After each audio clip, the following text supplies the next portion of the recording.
Chapter 2 Europe Falls Off the Precipice. Europe after World War I and the close of the Bolshevik Revolution was forced to change according to the Tavistock blueprint. When, thanks to the British engendered and instigated First World War, Europe fell off a precipice into the end of their world, or perhaps it might be more appropriate to say shambled along like zombies until the last of the era vanished into the darkness, the forced changes became very much apparent. This is not a book about the First World War per se. Hundreds of thousands of words have been written about the cause and effect of the greatest tragedy ever to befall mankind, and yet it has not been adequately addressed and probably never will be. One thing that many writers, myself included, are agreed on. The war was started by Great Britain out of sheer hatred of Germany's rapid progress toward becoming a major economic power in competition against Britain, and Lord Edward Grey was the principal architect of the war. That it was unpopular and not approved of by a large majority of the British people called for special measures, a new department to handle the challenge. In essence, that is the reason why Wellington House came into existence. From such a small beginning, it progressed into the gargantuan Tavistock Institute of Human Relations, by 2005, the world's premier brainwashing institution and a most sinister force. That it will have to be confronted and put out of business if the United States is to survive as a constitutional republic with a republican form of government guaranteed to the 50 states, is the considered opinion of a number of members of the U.S. Senate who were consulted in preparation for this book, but who asked not to be named. The aftermath of the First World War and the failed attempts to form a League of Nations served only to emphasize the gap between the old Western civilization and the new. The economic disaster of post-war Germany hung like the smoke from a funeral pyre over Western culture, adding to the dismal, sad, and fearful climate that began in the 1920s. Historians agree that all of the combatants suffered economic ravages of varying degree, although Russia was somewhat spared, only to be destroyed by the Bolsheviks, while Germany and Austria were the hardest hit. A strange kind of forced gaiety descended on Europe in the 1920s, in which I include Britain and the United States. It was put down to rebellious youth and people generally being sick of war and politics. In point of fact, people were reacting to the long-range penetration and interdirectional conditioning of the masters at Tavistock. In the period between the end of World War I and 1935, they were as much shell-shocked as were the troops who had survived the hell of the trenches with shot and shell flying all around them. Only now it was economic shot and shell and vast changes in social mores that numbed their senses. But the end result of the treatment was the same. People threw discretion to the winds, and moral rot that was set in motion in 1918 is ongoing and gathering momentum. In the state of forced gaiety, nobody saw the coming of the world economic crash and subsequent world depression. It is agreed by most historians that this condition was engineered, and we are led to believe that Tavistock played a role in the feverish publicity campaigns of various factions in that period. In support of our contention that the crash and depression was a contrived event, see Appendix of Events. Okay.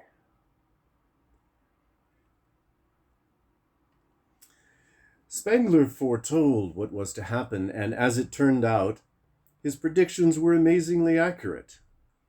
Decadent society and loose women, characterized by the flappers, and men in coats fitted with hip flasks who demanded and got a lessening of female modesty that came in with higher hemlines, bobbed hair, and excessive makeup, women smoking and drinking in public. As money became harder to come by and soup kitchens and unemployment lines grew longer, as soup kitchen and unemployment lines grew longer, hemlines grew shorter, while the writings of Sinclair Lewis, F. Scott Fitzgerald, James Joyce, and D.H. Lawrence drew gasps.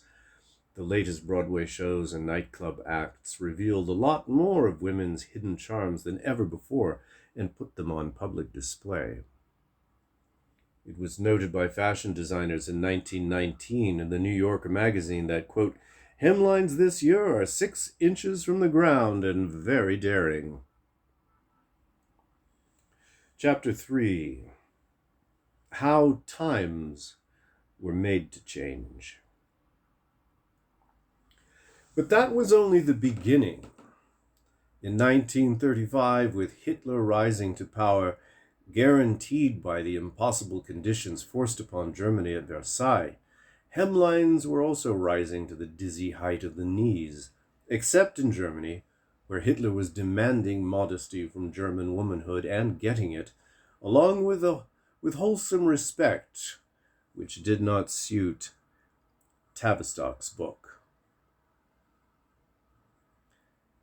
People who stopped to think at all said they hated the way times are changing. But what they did not and could not know was that times were being made to change according to a carefully laid out Tavistock formula. Everywhere else in Europe and America, the revolt was on as emancipation fever spread.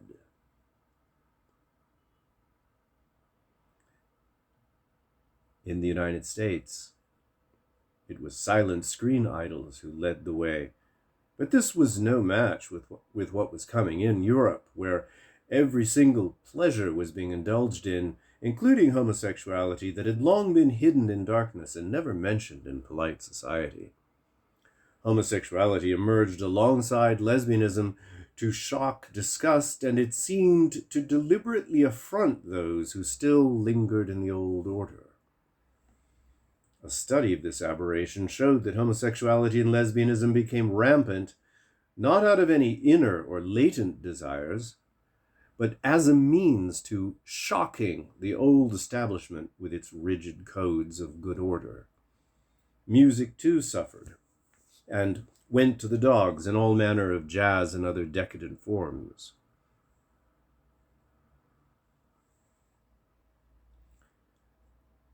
Tavistock was now in the most crucial stage of developing its plan that called for womanhood to be reduced to a lessening standard of morality and of feminine behavior never thought possible. Nations were in a state of numbness, shell-shocked by the radical changes forced upon them which seemed impossible to stop, in which a complete absence of female modesty reflected in learned behavioral attitudes that made the 1920s and 1930s look like a ladies' Sunday school teachers' convention. There was no stopping the sexual revolution that swept the world during that era and the planned degradation of womanhood that went with it. Some voices were heard, notably G.K. Chesterton and Oswald Spengler, but it was not enough to blunt the assault launched by Tavistock Institute that had, in effect, quote, declared war on Western civilization. The effects of long-range penetration and interdirectional conditioning were everywhere to be observed. The moral, spiritual, racial, economic, cultural, and intellectual bankruptcy we are in the midst of today is not some social phenomenon or the result of something abstract or sociological that just happened. Rather, it was the outcome of a carefully planned Tavistock program. What we are seeing is not accidental, some aberration of history, Rather, it is the end product of a deliberately induced social and moral crisis evident everywhere, and in such personages as Mick Jagger, Oprah Winfrey, Britney Spears, reality, TV shows, music, seemingly an amalgam of every base instinct, Fox News, phone news, near pornographic movies in mainstream theaters, advertising in which modesty and decency are cast to the winds, loud, uncouth behavior in public places, especially in American restaurants, Katie Couric, and a host of other female non-entities suddenly created to become highly paid television anchors or talk show hosts, all of whom have been trained to talk in a hard, grating, monotonous voices, lacking in cadence, as if talking through clenched jaws in a manner that is harsh, strident, and hard on the ears. Whereas television news readers and anchormen had always been men, suddenly there were no more than a dozen men in the field. We see it in non-entity stars in the movie industry that churn out movies of an increasingly low cultural standard. We see it also in the glorification of interracial marriages, divorce on demand, abortion and blatant homosexual and lesbian behavior, in the loss of religious beliefs, and in Western civilization, family life. Such stars as Ellen DeGeneres, who have absolutely no talent and nothing of any cultural value to offer, are held up as models for impressionable young girls who are increasingly on parade with as much as 75% of their bodies exposed.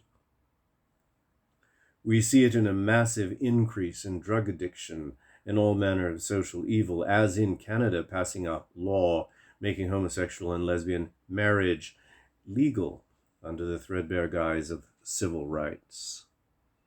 We see it in wholesale corruption of the political system and constitutional mayhem, where the House and Senate permits flagrant violations of the highest law in the land at every level of government, and nowhere more so than in the executive branch of government, where every president since Roosevelt has taken powers to which the president is not entitled. We see it in the illicit taking of war powers by the president when such powers are explicitly denied to the executive by the U.S. Constitution. We see it in a new dimension of constitutional disobedience added to an ugly list of laws not empowered by the Constitution, one of the most recent and most shocking being the U.S. Supreme Court's blatant exceeding of its powers and breaking down states' rights and electing George Bush the Younger as the president. This had to be one of the most savage blows struck against the Constitution in the grossest contravention of the 10th Amendment to the U.S. Constitution in history of the United States. Yet, so dazed and shell-shocked are the American people that no protest was voiced, no mass demonstrations, no calls for the Supreme Court to be reined in. In this one incident alone, the power of Tavistock's long-range penetration and interdirectional conditioning proved to be a huge triumph. No, this condition of disintegration of our republic in which we find ourselves in 2005 did not simply evolve. Rather, it is the end product of a carefully planned social engineering brainwashing project of immense proportions. The truth is reflected in the death throes of what was once the greatest nation on earth. The physiological conditioning papers written by the social scientists at Tavistock are working well. Your reaction is a programmed one. You cannot think in any other way unless you make a supreme effort. Nor can you take steps to free yourself from this condition unless you can first identify the enemy and his plan for the dissolution of the United States and Europe in particular, and the Western world in general. That enemy is called the Tavistock Institute for Human Relations, and it has been at war with Western civilization since its early days, before it found form and substance at Wellington House, and from there evolved into its present facilities at Sussex University and the Tavistock Clinic in London. Before I unmasked this institution in 1969, it was unknown in the United States. It is without a doubt the world's premier brainwashing social engineering establishment. We shall see what it achieved in its early days in pre-war World War I England, and since then, in the run-up to World War II and post-World War II to the present time. During World War II, the Tavistock Institute was headquartered at the British Army Physiological Warfare Division. We have covered its history during its formative years at Wellington House, and now we proceed to the pre-World War II and post-World War II activities.